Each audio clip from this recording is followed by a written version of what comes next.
Tara, gala tayo. Parang gusto ko magsanggip ngayon. Wish granted dahil nandito na kami sa Sanggip Salamat. Only pork, only chicken, and only beef for 599 pesos lang. Sulit na sulit, kaya tara, sanggip na! Alam mo ba na ang Sanggip Salamat ay galing sa salitang sanggipsal na ang ibig sabihin ay pork belly sa Korea.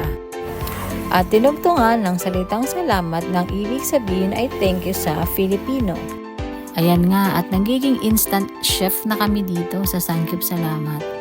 Nakakagutom ang amoy. At ikaw na nanonood, naglalaway ka na rin ba?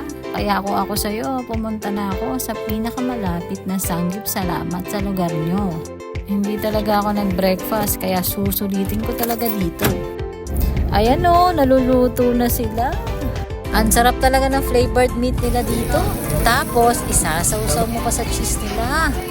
Hindi talaga kami titigil hanggat hindi nasusunog itong grilling plate namin.